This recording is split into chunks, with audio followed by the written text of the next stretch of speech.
Welcome to the Society Pod, a podcast for entrepreneurs, marketers, and leaders. Here's your host, Jessica Yarmy. Hey there, everybody. Welcome to this week's episode of the Society Pod. My guest today is an entrepreneur, an author, a founder, public speaker, and an alternative wealth expert.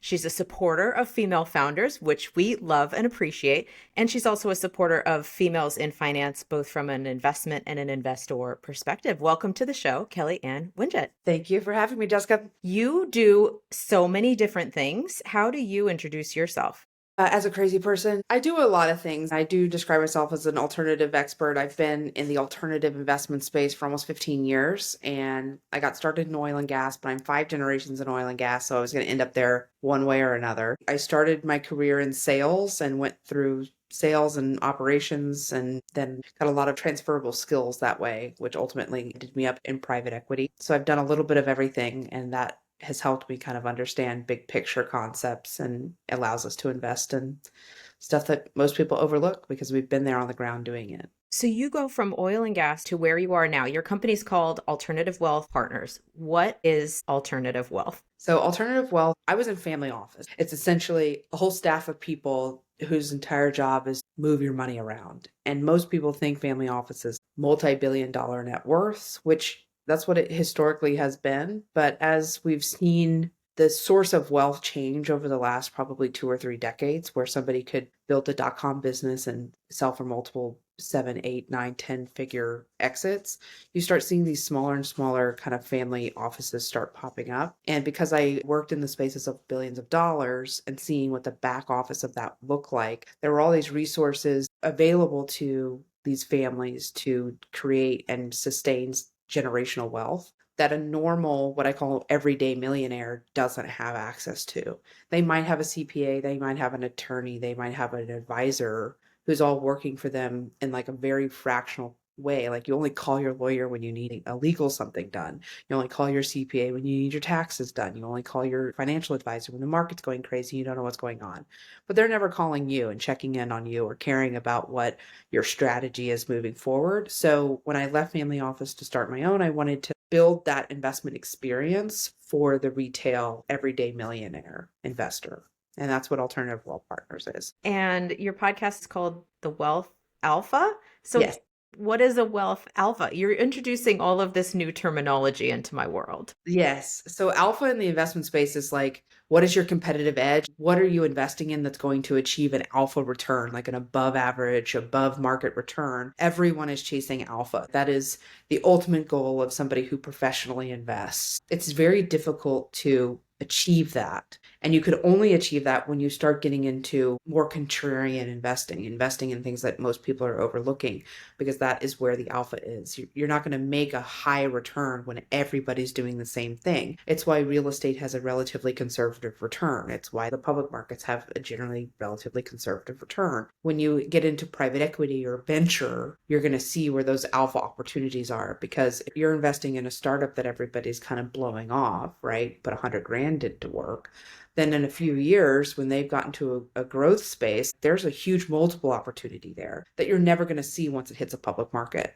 That's why it's called the Wealth Alpha. It's a play on words. There's also this big fad thing that came through with like men having all these alpha podcasts about how to be an alpha male. And so we're kind of just playing on a little bit of all of that. I don't take things very seriously. I wanted to create like a safe space, like a non-condescending space for women to learn about money, because the finance industry in general is very male dominated. When you engage in a conversation about finance or investing, it can be overwhelming. And I wanted to just have a safe space for you to like learn about concepts without feeling stupid that you don't know that it exists. Well, that transitions very cleanly to your book, because you picked a very non-alpha title to your book. Tell us a little bit about your book, why you wrote it, and where can people find it? So the name of my book is Pitch the Bitch, Grab Your Financial Future by the Bags. There was this really popular movie in the early 2000s called The Boiler Room. And in one of the first scenes, it's like the old stockbrokers teaching the new stockbroker how this all works. And he says, the first rule is you don't pitch the bitch. If you get a woman on the phone, you hang up because they'll waste your time. They'll call you if the stock's up. They'll call you if the stock's down. It's just not worth it. So rule number one is don't pitch the bitch. And I heard this said to me like in real life as like a training process.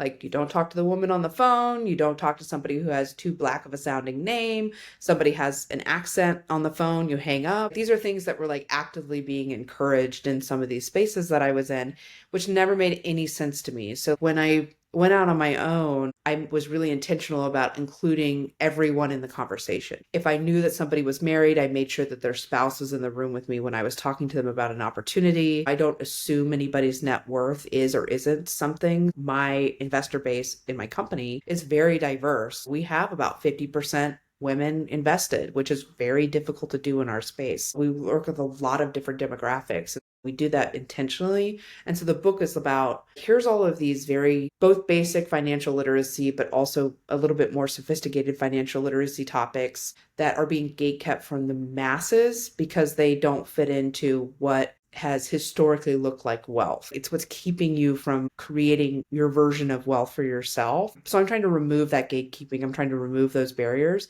in a really kind of approachable way. It's not an overwhelming book. It's like 180 something pages. You can read it in a couple hours. It's fun. It's lighthearted. It's very high level so that you don't get overwhelmed because you're like, oh my God, boring money stuff. It does seem like the industry, I don't know if gatekeeping is the right word, but it seems like the understanding around even basic financial modeling or investment strategies, the education around that is different when you're a woman. And I appreciate the fact that you're not only speaking to the basics and like, let's get up to speed on real estate and the stock market, but you're taking it to the next level. You could do these basics and these basics will get you there if you want the 5%. But if you want that alpha level, if you want to really go for it, here's where you can play. There's a lot of things that people talk about. You have a lot of podcasts, you have a lot of online social media influencers that talk about high yield savings accounts and budgeting and envelope stuffing and these very like rudimental financial concepts. But the reality is that if you want to be where you think the high net worth is, somebody who makes $1 million a year, has several millions of dollars in net worth, they're using a completely different system than what you're being shown. And if you want to get there, you have to start thinking about money the same way that they do, even if you don't have it today. So stuffing envelopes is never going to get you to a point where you're going to be beyond just budgeting paycheck to paycheck. It'll never get you past that. We live in a digital currency world, so you must accept that. Can't be in cash in an envelope. Your money loses value every single day. So you have to get smart about thinking about things beyond just like the fundamentals. And the book really walks through, yes, save, yes, budget, but are you with the right bank? When do you go to a different bank? What kind of relationship should you have with a banker? Do you have the right retirement accounts? Do you even qualify for different retirement accounts? If you can still qualify for a Roth, invest in a Roth. But if you're over that $150,000 threshold of income, you can invest in a Roth. But that doesn't mean you can't have one, but you can do Roth conversions. Like there's all these different things that you can think about that your financial advisor is never going to have a conversation with you about. The book really walks through all these different things that you can be thinking about that the high net worth are, and they'll never tell you. It won't be on some influencer on social media. It's like you don't know what you don't know. And I think so many people get stuck in that trap of thinking that they're doing all the things because it's the most yapped about online things, but it's just scratching the surface. I know you started Alternative Wealth Partners with that vision in mind, and then you also just use the word inclusion. I feel like democratization of like information is definitely within your mission and vision, but how do you kind of position or how do you see the Alternative Wealth Partners mission coming to life? I think it shows in our investor demographic. We are very diverse. It's because we market and we discuss with intention. I go into spaces where most people in finance or fund management or whatever wealth management, they're not going to be in. I think that it's because I'm not afraid to be around those people. A lot of the industry is going to be an older white man. They would be very uncomfortable in a room where they were the only white person there. I feel a tremendous amount of privilege by being the only white person in a room, because I've been, one, allowed in, and two, given an opportunity to start educating a group that's been completely ignored. Everyone has money and has the ability to make money enough to work with us. I can only work with somebody who can write me a $250,000 check. That's not a lot of people, but it doesn't mean that people don't have the ability to get there.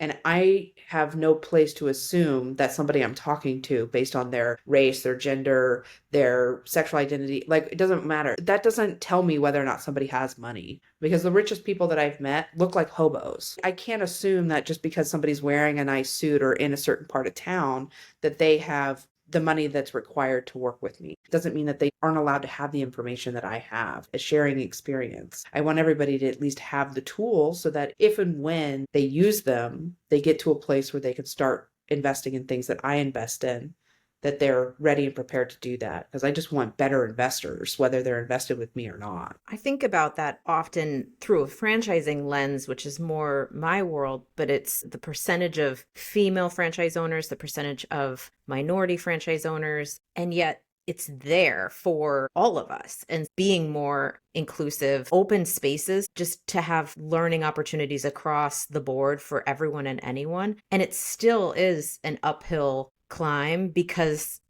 I think there's like a trust component. There's the plethora of online information that you're in some instances battling against. And then there's just that hand-me-down generational knowledge that a lot of us don't receive. And so then when you're having these conversations, you can make money via a franchise. You can make money via buying a business. You can make money via investing with my firm, which invests in businesses. There's so many different ways to get there, but it's institutional knowledge that a lot of us just never get. So I appreciate that you're, I don't want to say trailblazing, but I think you are trailblazing in a way. The way that you communicate online and face to face, the way that you show up online is very trustworthy and approachable. And I think that kind of tone is what's needed to like bring these other groups into these opportunities that are so ripe for investment. I think people need to really start to focus on where the incentive for the information is coming from, because that's how we've gotten to this place where there's just like mass amounts of misinformation all over the place. And it's because no one's following the money, right? So these influencers that are on there selling you a life insurance policy or an annuity or whatever, they're incentivized by the insurance company to sell you that product. It might be a fine financial product to invest in, but everyone's financial situation is deeply personal. You can't just blindly think these things.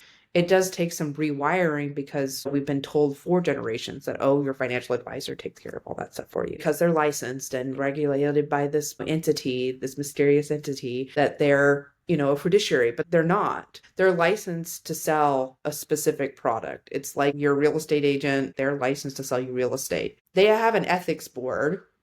The finance world doesn't really. There's different levels of licensing and the types of products that those people can sell. But in the private space, none of that is regulated. Following where that information is coming from and how it's incentivized is really important. For me, I'm not incentivized by some outside external being, right? I'm completely self-regulated, and I'm extremely biased in the stuff that I'm doing, and I'm very upfront about that. So I don't care if somebody has a poor opinion of me from the industry, because I'm not looking for their approval for anything. I want the information to be thought about and considered openly with the public, which is why I speak the way that I do. I think it's important to follow the money, and I think it's important to look at credentials, because number of followers is not credentials. And I think in the financial industry, it's almost like if you have credentials, you're not going to be able to be an influencer, because you're not going to be able to share a lot of opinions on things that are more heavily regulated, because you do have the credentials and you are following the ethics board. I just think the online space and the influencer space is so fascinating right now. And I think it's doing more harm than good in a lot of instances. I think that the people that hold their CFPs or these different certifications in the financial, because there's a big difference between somebody that is your financial advisor at your Edward Jones on the corner and somebody who has a CFP, right? It's very distinguished title as like a CPA, right? It's a very difficult test to take. And they're thinking about things from a holistic point of view of like, how do we put together the plan? A CFP is not necessarily going to be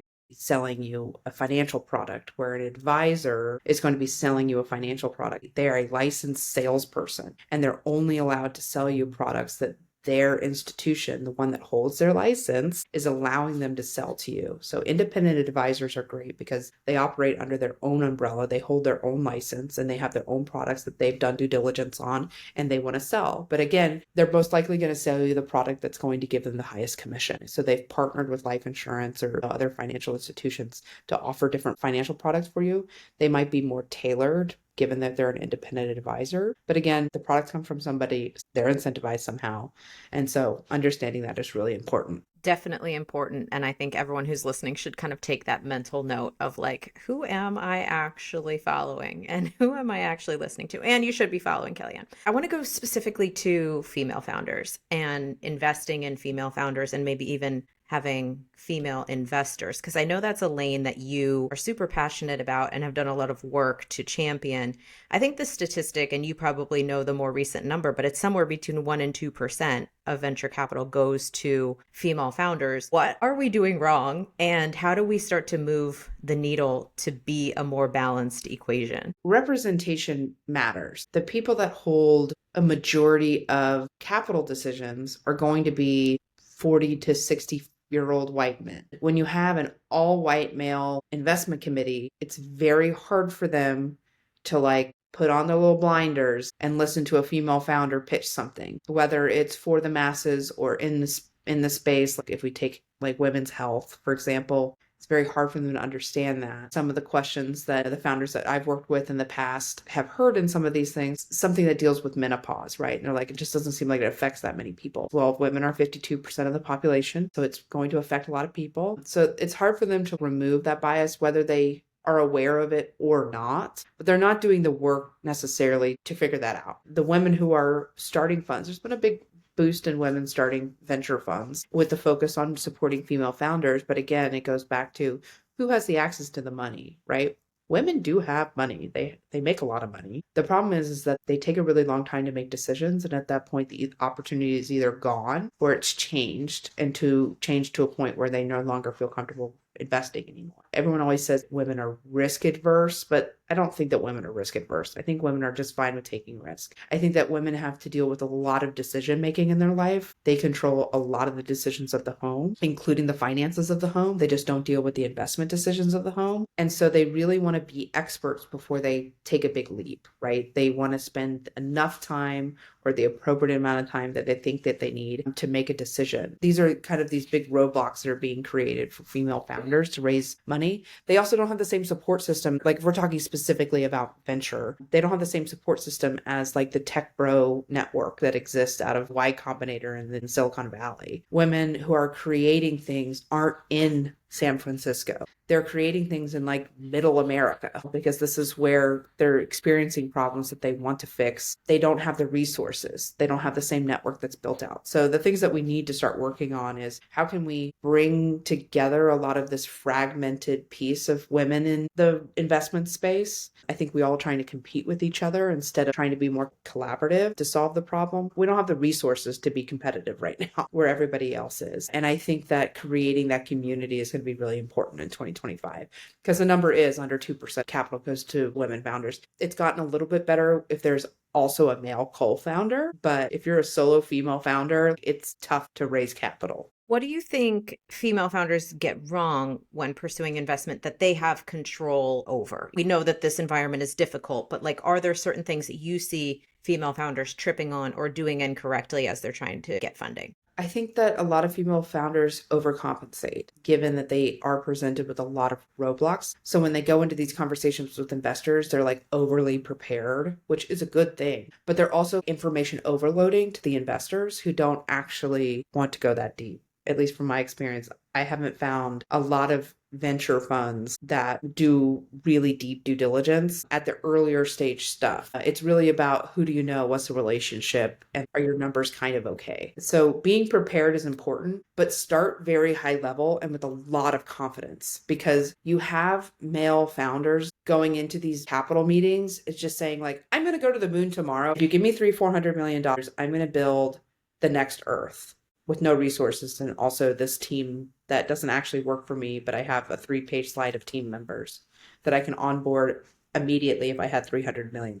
And they're like, great, here's $300 million. Women are overcompensating because they're like bootstrapping into oblivion, right? They're like, I've actually already created it and I'm making $400 million a year. Can I have $1? And the investor's like, I don't know if this is going to be successful. And it's like, well, I'm already making $400 million a year and I just need $1. I just need $1 and then I can make $500 million a year. And they're like, I don't think that's right. That is really what's going to have to change. It's like more confidence and start as high level as possible. And don't try to like get everything done when you're asking for money because it becomes very confusing for the investors, at least from what I'm getting feedback from founders by. There was a phrase that I heard, something like, when you're a male founder, you'll get investment based on your ideas. And when you're a female founder, you'll get investment based on your results. And it's so frustrating. But I think you have to understand the current state of the game in order to better navigate the game. And I think what you just said, if you are a female founder, starting to have those conversations at the ideation stage and not having it fully baked yet, like that's one thing that we can control that starts to put us at least in the brain space of investors early on before the results are on the board. And then once the results are on the board, you have options. You can continue to bootstrap it, or at that point you can go back to those same investors and say, hey, remember me, this is where I'm at now. And I think it is a messed up game, but we have to navigate the game as it is right now until it changes. It's an interesting thing to watch because we've invested in some earlier stage stuff and have watched them through the fundraising process. And when it comes to startups for us, because it's a relatively small check compared to like the rest of the fund, do I think this person is capable of pulling off what they say they can pull off? Yes, great. Here's a check. Now, when we're writing much larger checks, the due diligence process is much deeper than that. I think that the biggest issue is that you have these funds that say that they're pre-seed, very early stage idea on a napkin type fund investors. They're expecting so much from specific founders that like, I'm sorry, I thought that you were a startup investor, but you're expecting somebody to already have all of this stuff figured out and revenue before you write a $20,000 check. Someone could go open a credit card with more credit than a $20,000 angel check. And this is me speaking to the investor. You need to get it through your head that if you're writing a check smaller than $100,000, that you need to understand that somebody can go take a personal loan for that and not give up any equity to you. And that they're bringing you an opportunity that you are going to make a ton of money on. Because by the end of the founder story, they're usually left with like 5% of the company. I don't think that people realize that, okay, such and such sold their company for $1 billion, but they've sold so much of that equity over the last 10 years that they're walking away with maybe $10, $25 million, which is great. But that was probably 15 years of their life. But the investors walked away with the 10X and did nothing except for write a check. So we have to like come together on that. That's coming to Jesus for the investors. Should be empowering to the people that are building companies. I love that philosophy. Do you have certain philosophies that you're carrying with you into 2025, or are there certain industries that you're watching or certain stages of businesses that you're watching? Where are you looking to play in 2025? We're on our third fund. We just opened up our third fund. We're raising $150 million. We are really focused on energy infrastructure and manufacturing because I believe that we're headed into like the next industrial revolution. There's been a lot of investment in tech, but at the end of the day, you can build as many AI robots as you want, but if you can't turn the computer on or store the data, it doesn't matter. So we're trying to solve that problem. How do we work on power? How do we work on data storage? How do we work on data transfer?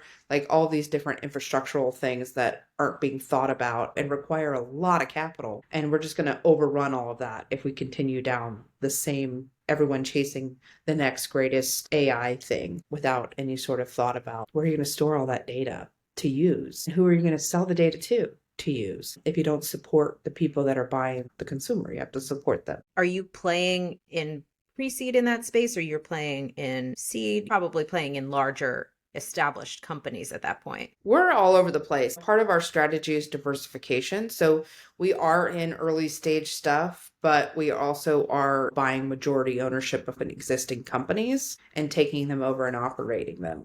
We really are on both ends of the spectrum as far as stage of company. It's really about the opportunity. If we go early stage, is there a roll-up opportunity? Is this something that we can either use as an acquisition company later on and buy other companies, or are we invested in something that could use the technology or the product or whatever that the company is building later on down the road? So we try to think about private equity holistically because it does include every stage of capital. It is the asset class is private equity. Certain investments could be a piece of the puzzle and could complement another investment that you already have. As you look back at 2024, is there a certain moment or is there a certain investment or is there a certain thing that you're most proud of in your past year? I mean, we kind of pulled off the most insane deal at the end of the year.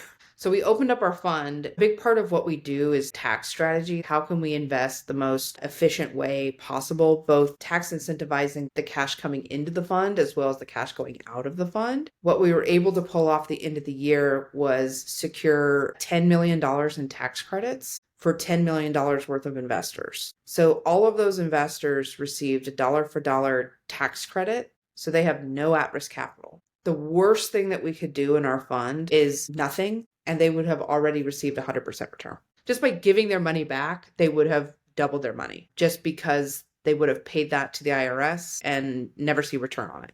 In addition to the tax credits, we also bought equity in several different companies. So they get the equity upside of the companies that we invested in addition to the tax credit. This has not been done for a retail investor, as far as I'm concerned, anywhere. This is a very family office, institutional bank type strategy. Most investors, as far as like a tax incentivized return, comes from harvesting losses and maybe doing some oil and gas investing, which we did in our previous funds, but that was kind of a big deal. I don't think the investors really understand just how powerful that was. And to all happen the week between Christmas and New Year's. Is it something where you will at some point case study that out? Yes. How much of that is secret sauce and how much of it is actually other people could pull this off too, but it's just they don't know how the tax is structured? Maybe it's a chapter in the next book of other things to think about. I will definitely write a white paper on this because one, you have to find the opportunity. You can buy tax credits. Anyone can do that. And people do that. There are investment arms and wealth managers that go and buy tax credits for their clients. That's fine.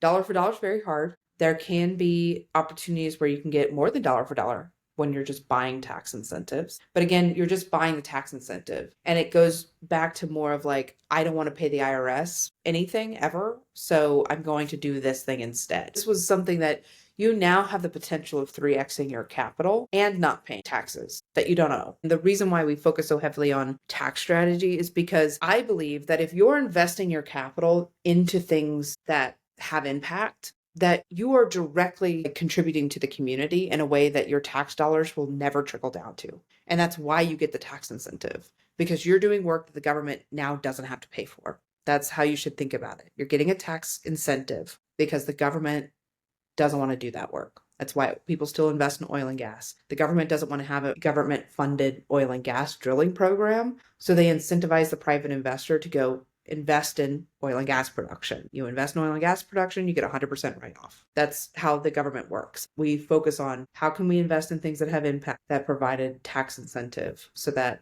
the investors can feel good, but also not pay taxes. I think there's a book here because even now to this day, I have multiple businesses and I have a child and I'm like, I don't think my stuff is set up correctly to minimize my tax liability. And I should have it structured in a different way. But again, going back to the institutional hand-me-down knowledge, I grew up with Goodwill donations are write-offs. Here's $200 that comes off the top of my taxes. And you're playing a game that's, no, we'll take $100K off. Yeah. Yeah. It's crazy. And I think as we're in this class warfare kind of year and conversation, just with, everything that's happening politically, I think the smartest thing that people can do, regardless of where they are in whatever tax bracket, is just to understand what are the levers that you have available to you to pull to minimize your tax impact. I'm saying that basically to myself, you need to get better at this, because again, I think you should write a case study, and it probably should be multiple case studies of like, here's different things that you could do that just change the way that you are financially impacted when it comes to April or when it comes to filing your taxes. We'll always file an extension and file in October. Give yourself some buffer room. It just takes a form, and then you have the rest of the year to pay that tax if you owe it, right? No one who has any amount of substantial net worth is paying taxes in April. Not a single one of them. And a lot of that is because they don't get their tax documents by that time. Mm-hmm. We don't send out K-1s until August. We're businesses, so they're all running around all this other stuff. Businesses don't need to be filing their taxes until October anyways. Just getting into that first mindset might help you, because if you're panicking at the beginning of the year to file your taxes, one, you should always know what you're going to owe. It should not be a surprise. It will help if you give yourself a little bit,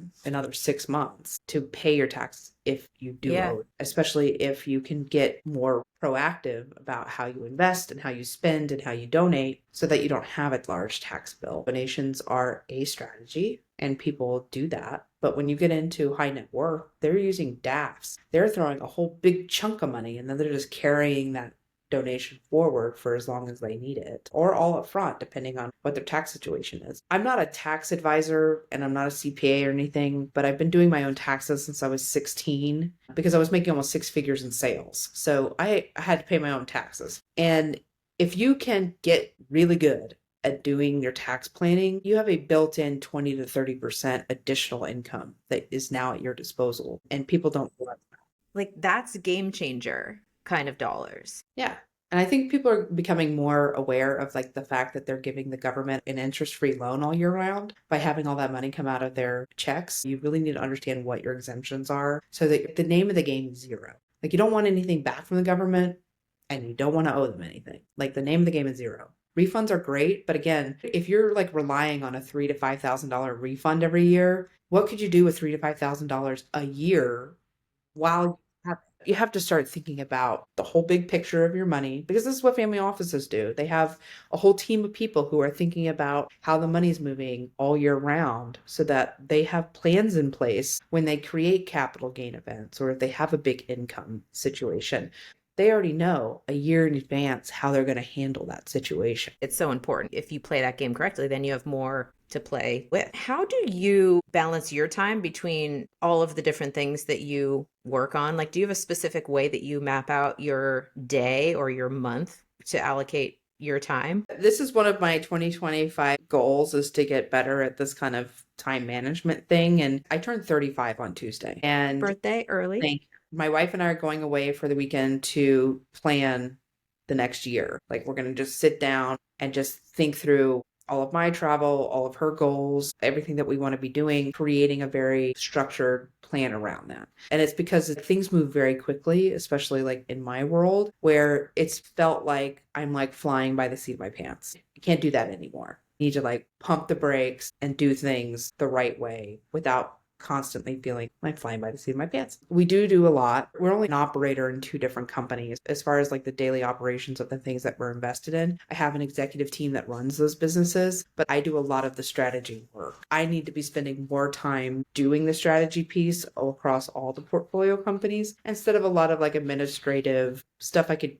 really offload onto somebody else, and just making the commitment to actually do that delegation. Definitely, if you have the opportunity to delegate, start taking it. It'll help free up you to do what you do best. And for me, that's the strategy work. It's the hardest thing to do, but that's the best advice. If you weren't doing what you're doing, working in finance and taking over the alternative wealth world, what would you be doing? I don't really know, actually. I like working in service of other people. I'm really good at sales, so I'd probably be in sales somewhere. It's what I was doing before, but I really like the operational side. I left sales and went into operation. I worked for a radiology firm. I worked for a demolition company, and that was a lot of fun. So like, I might go into something like that, but I really like to be in service of others.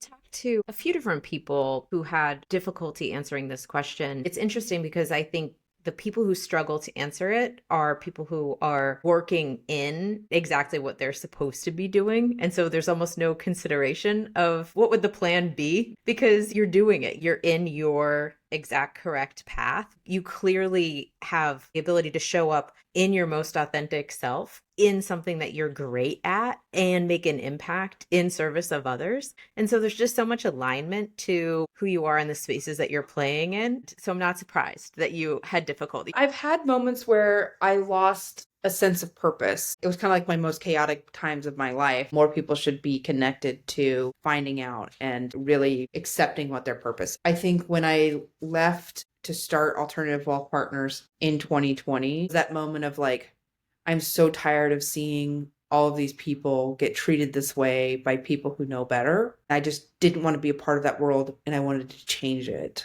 for worse or for better. We'll see. I need to participate in changing this, whether anyone wants to listen to me or not. That was a clicking moment. I had this fit of rage and founded Alternative Wealth Partners like the next day. Here we are 5 years later, almost. It's working out and people have shared this feeling. I've proven my point and feel very connected to my purpose and excited to keep going. So in the moment where you're not connected to your purpose, how did you identify that it was time to make a big move? How did you decide what that move was going to be? I've had it happen like a couple times in my life. Usually it's when I'm like not excited about what I'm working on anymore. It becomes very routine-y. I start making more selfish decisions, which is not like me. I become somebody I don't want to be. And it gets really uncomfortable for me because I can only be me.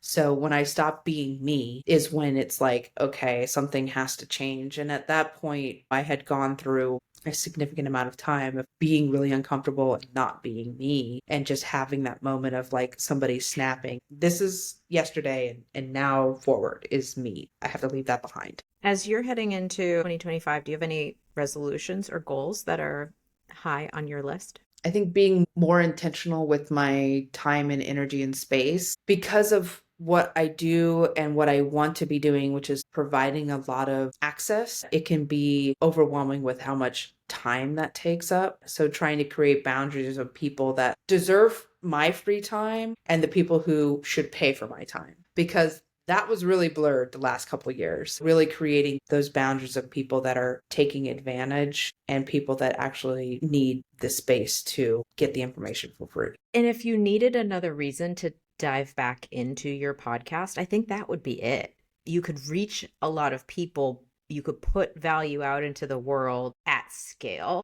So it's not on a one by one, not to like write your resolutions for you. But I do think you have a talent in the podcast space. It's valuable information that you do such a good job of making digestible, make difficult topics come across very digestible. So I think you should dig back into it. Is there any help that you need that you want to like throw out into the universe? My funny manifestation of 2025 is to be on the Kelly Clarkson show. So if anyone of your audience knows how to get there, I will welcome the introduction.